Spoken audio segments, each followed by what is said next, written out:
Gus pergi ke Surabaya. Kayak kenapa? Ke Pekarangan. Aduh, panas-panas begini, enaknya minum apa ya? Sukain aja harimu. Assalamualaikum warahmatullahi wabarakatuh.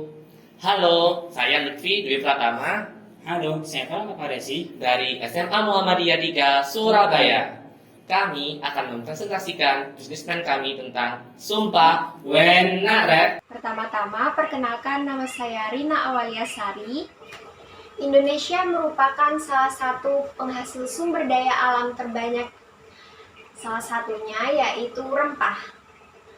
Menurut data dari Kata Data, ekspor rempah di Indonesia pada Januari hingga April 2020 mencapai 218,69 juta US dollar.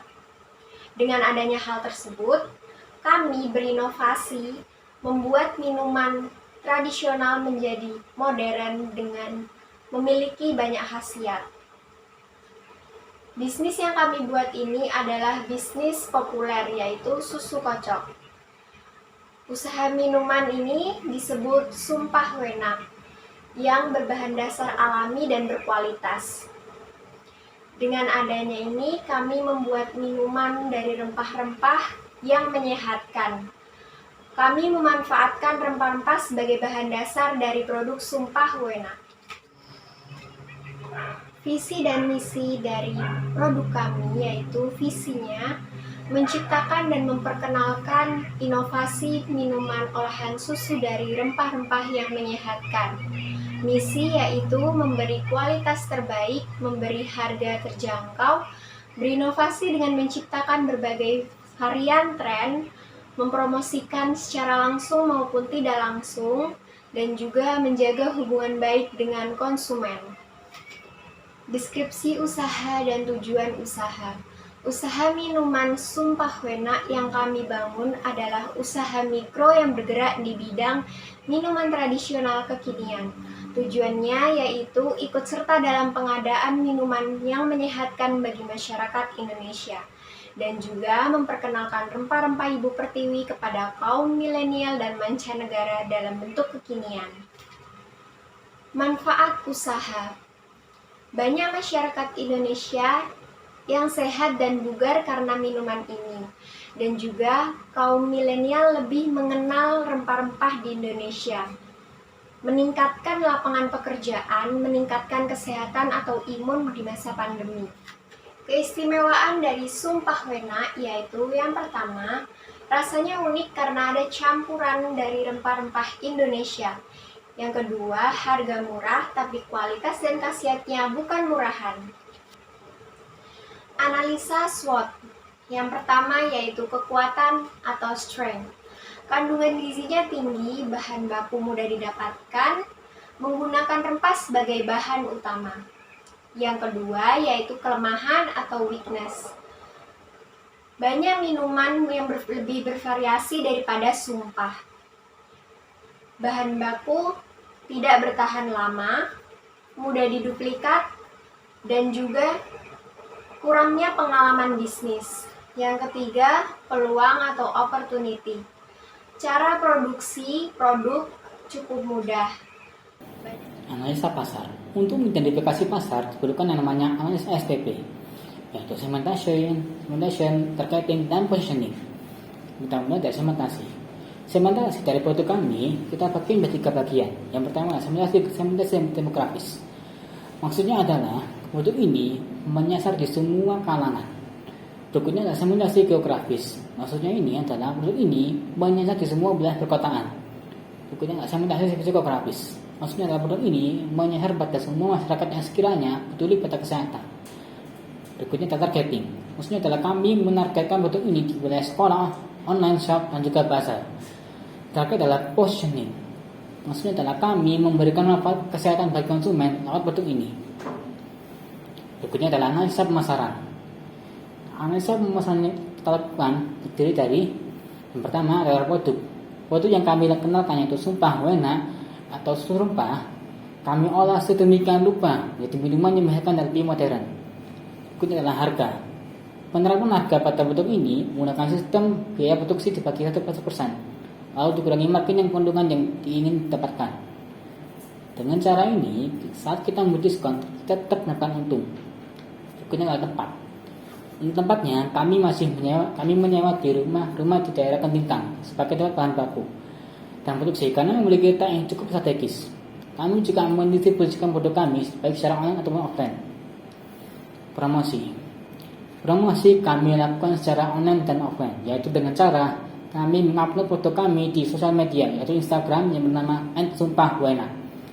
Berikutnya kami juga menempelkan beberapa poster tentang foto kami di mading sekolah, serta aktif dalam mengikuti berbagai event seperti festival, bazar, dan lain-lain. Berikutnya adalah proses. Proses pembuatan sumpah wena dilakukan sendiri, dan kami memilih bahan-bahan yang berkualitas dengan tujuan agar lebih efisien dan higienis, serta tidak menguntungkan pembeli terutama dalam hal kesehatan dan mutu minuman.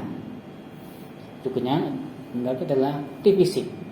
Kami melindungi mutu minuman agar tidak terkontaminasi zat-zat yang merugikan dan dapat berubah cita rasa dan khasiatnya dengan kemasan yang berstandar nasional dan menarik.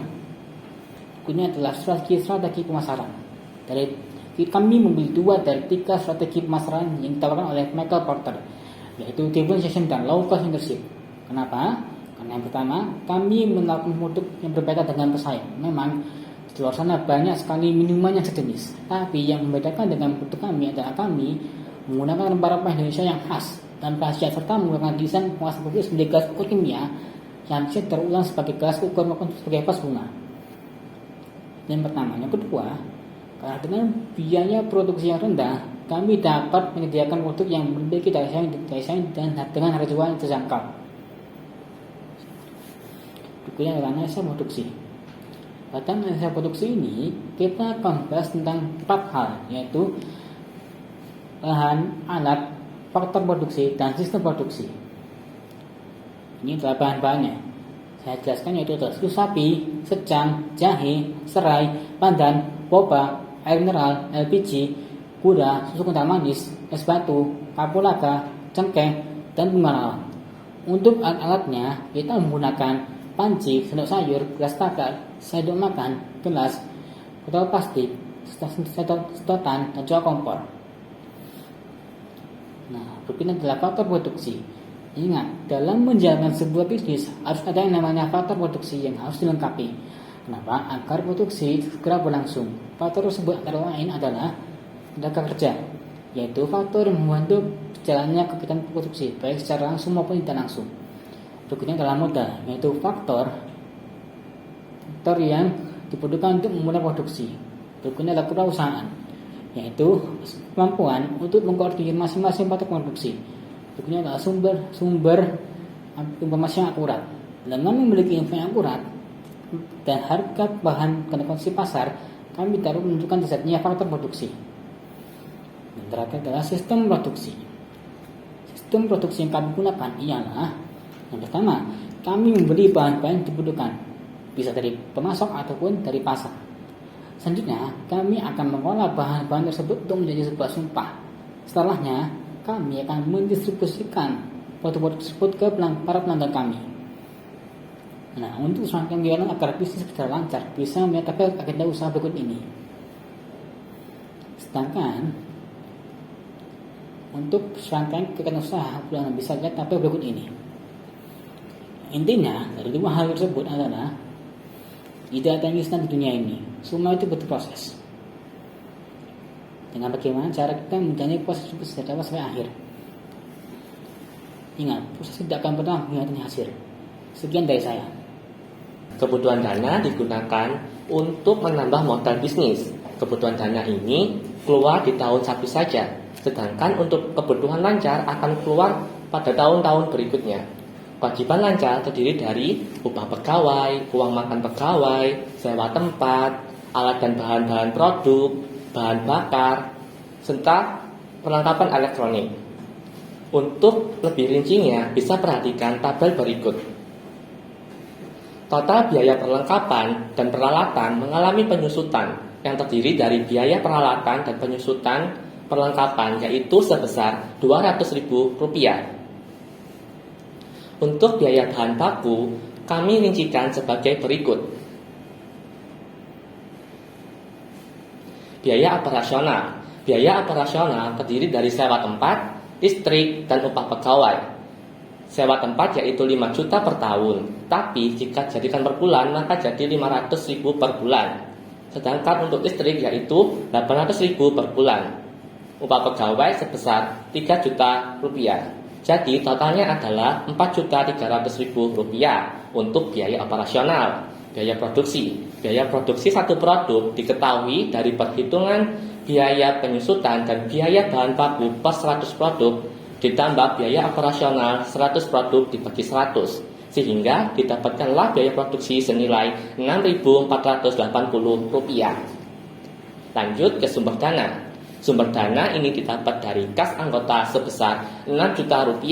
Sisanya didapat dari pinjaman bank syariah sebesar Rp16 juta dengan bunga 0%. Untuk persentasenya bisa dilihat pada diagram berikut ini. Penetapan harga jual dan BEP. Pada penetapan harga jual terdapat B dan M. B di sini adalah biaya produksi satu produk. Sedangkan M di sini adalah margin keuntungan yang ingin didapatkan, sehingga didapatkanlah rumus P sama dengan B per 100% dikurangi M. Dari rumus ini didapatkan harga jual sebesar Rp9.969 dibulatkan menjadi Rp10.000. Lanjut ke BEP atau break even point, adalah kondisi di mana perusahaan tidak mengalami kerugian maupun keuntungan. Dalam menghitung BEP terdapat banyak cara, tapi di sini kami menggunakan harga modal ditambah harga jual, yaitu didapatkanlah nilai sebesar 2.200. Berarti bisnis ini akan balik modal setelah menjual 2.200 botol. Perkiraan penjualan per hari yaitu 50 produk. Maka dalam 30 hari kami bisa menjual 1.500 botol. Maka perkiraan kami akan mengalami BEP atau balik modal dalam kurun waktu 2 bulan. Lanjut ke perhitungan laba atau rugi. Perhitungan laba atau rugi di sini akan membahas beberapa poin, yaitu pendapatan per tahun, biaya operasional, dan biaya variabel. Sekarang kita memasuki proyeksi laba atau rugi. Proyeksi laba atau rugi adalah proyeksi yang menunjukkan jumlah pendapatan yang diperoleh dan biaya-biaya yang dikeluarkan pada periode tertentu, seperti yang terlihat pada tabel berikut.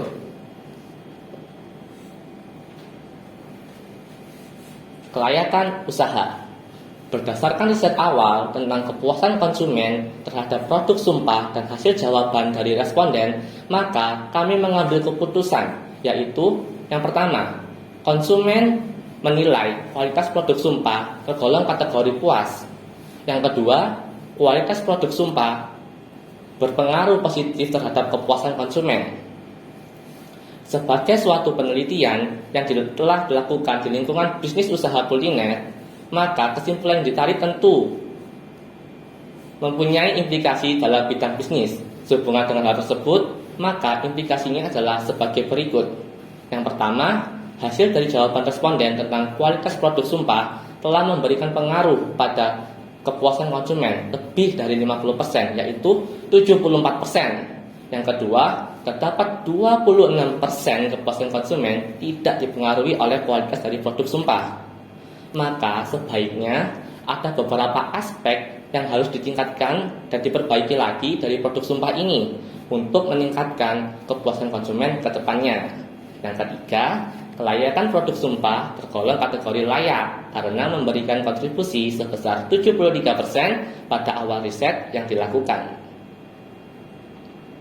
Simpulan tersebut didukung dengan data analisis SPSS yang didapat dari hasil uji F bernilai signifikan. Berarti adanya pengaruh signifikan antara kualitas produk sumpah terhadap kepuasan konsumen. Hal ini ditandai dengan nilai signifikansi sebesar 0,00 kurang dari 0,05. Untuk lebih rincinya bisa dilihat pada tabel berikut. Jika ada yang ingin bergabung untuk membangun bisnis ini, bisa hubungi nomor atau akun sosial media kami di bawah ini. Jika ada yang ingin bergabung untuk membangun bisnis ini, bisa hubungi nomor atau akun sosial media kami di bawah ini. Mohon maaf jika ada salah kata dalam penyampaian kami tadi. Kami mengucapkan terima kasih sebesar-besarnya atas perhatian Anda. Nun, wa qalami wa ma yasturun. Wassalamualaikum warahmatullahi wabarakatuh.